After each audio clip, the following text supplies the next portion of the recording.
I don't think anyone realises how hard it is to talk about being sexually assaulted. Half the reason why I am talking about it now is because when it first happened, it took me months to even say the word raped. People are gonna think, oh, you know, she's a stripper. That's not lost on me at all. Gradually, it's making me stronger by saying it. I was raped, I was raped, I was raped. Now the law's telling you, you can't actually do that. There is a law that makes it illegal for anyone to name me as a rape victim. I was raped and now I'm being gagged.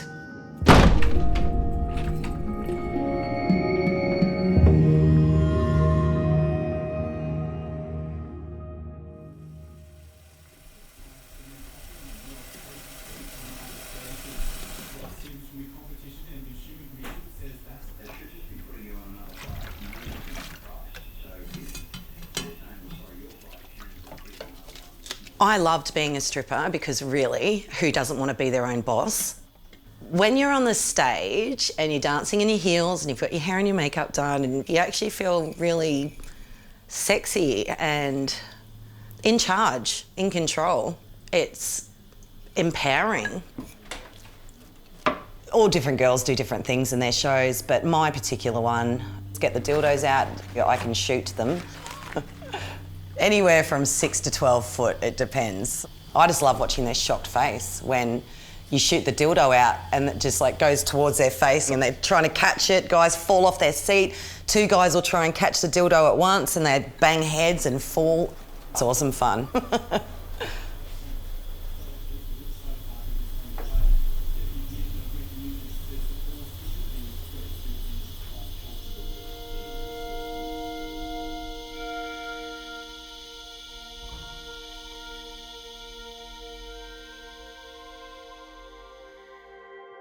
Before I got assaulted, I was living in Darwin for 3 months. We were pretty new, my partner and I. Felt like, oh, this is going to be an exciting new adventure. Everything's going to be different. I'm going to love the place. I was hired to do a bucks party for a group of about 15 men. It was one of my first job in Darwin, so I didn't really know what to expect. I did a 5-hour pub crawl with them, so I'd be dressed in the pubs, getting them beers. Topless on the bus, not nude or anything, just topless serving them beers on the bus out of the esky. Everything was fine, it was great. I was getting along with them all. We finished the pub crawl, went back to the venue so I could do my bucks show, made the announcement. I told them all the rules. No touching unless invited, no filming or taking photos, and stay off my strip rug. This is my performance area, so stay clear, obviously. And it was all good. They were all sweet. They all listened. Started the show like every other show.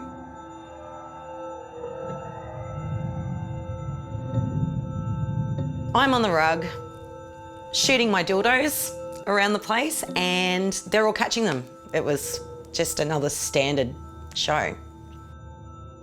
And then it just got to this particular guy and he got his filthy big beer bottle and decided to shove that in me.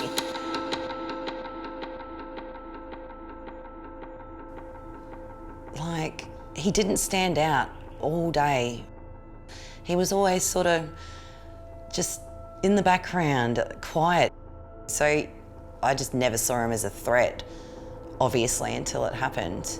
And then when he actually did it,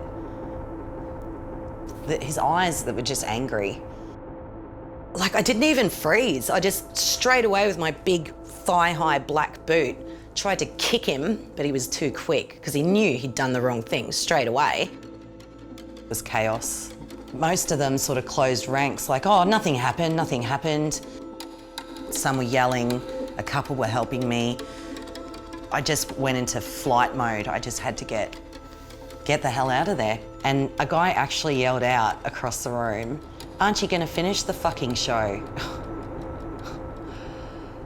Like, I know a lot of people will think just because I was doing a XXX toy show that I'd already lost my dignity. But trust me, there's lots of strippers in Australia and it's another day in the office for us. So instantly, when he shoved that bottle in, that was my control and dignity, self-worth, power, gone. Like, I didn't know what to do. My mate that picked me up, when he said, you need to call the police, it was almost like an option I didn't even consider. It still has that stigma of, you're a stripper, you put yourself in that position and you deserve it. I'm glad I did call the police though. When the detectives drove me to SARC, a sexual assault resource clinic, I remember I kept apologising to them because I got them out of bed. Oh God. Oh, there were so many swabs. I lost track. And they test you for hepatitis and AIDS and give you shots.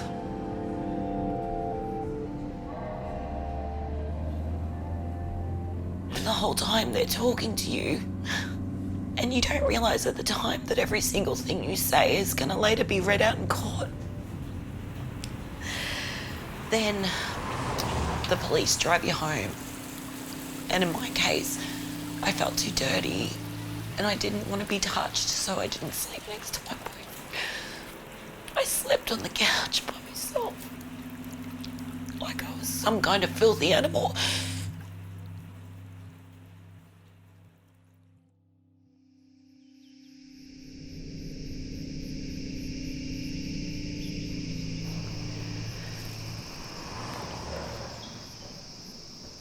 I was wondering for a whole year what his defence was going to be, especially since I knew 2 days after it actually happened, he had admitted to it and said that he knew I didn't want it. To hear during the trial that his defence was because he wanted to liven up the party, it's not livening up the party to ram an object into another person. I'm an actual human being.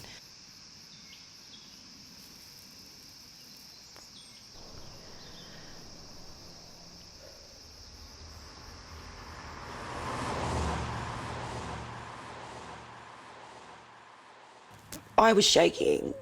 I couldn't look at the jury. I couldn't look at him. You know, everyone's staring at you and watching your every move. And then you have your prosecutor asking you questions and you need to remember dates and times and everything. It's so crazy.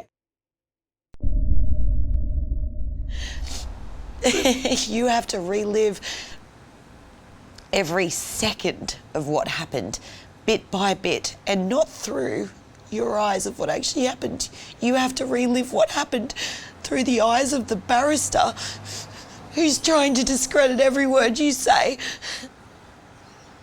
I felt like I was being violated again. You have to defend yourself. You have to defend yourself. All over again.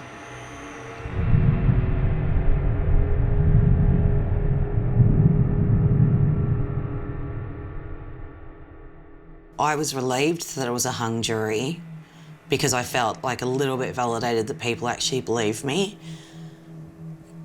But then all of a sudden it kind of like you pretend that you're okay for a while and then it hits you all of a sudden, oh my God, like I have to go through it again. They didn't want me to testify a second time because of my mental health.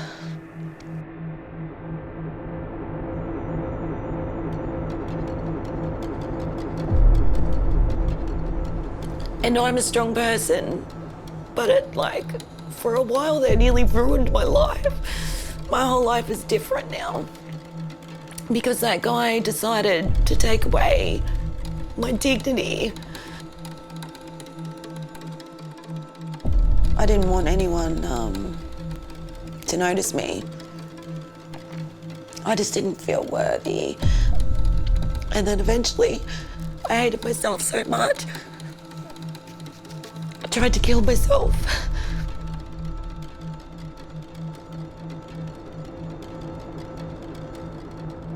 I don't even know if I wanted to die, really. I guess I just wanted to feel some pain I could explain. Like, I honestly just think I wanted to feel something that I could control, because I couldn't control anything else. I can't control anything else.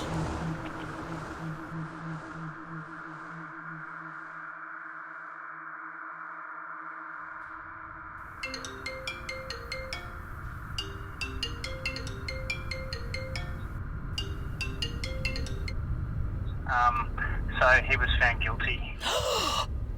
He's been remanded into custody overnight. They'll do submissions tomorrow about his sentence. Oh, thank you so much. No worries. Oh, thank you so much. Just glad we could get the result you deserved. Oh my God. Oh my God. No worries. I'll leave you with it for now. Yeah. Oh my God.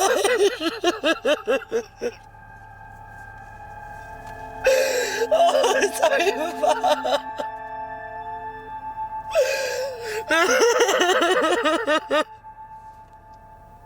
It's over.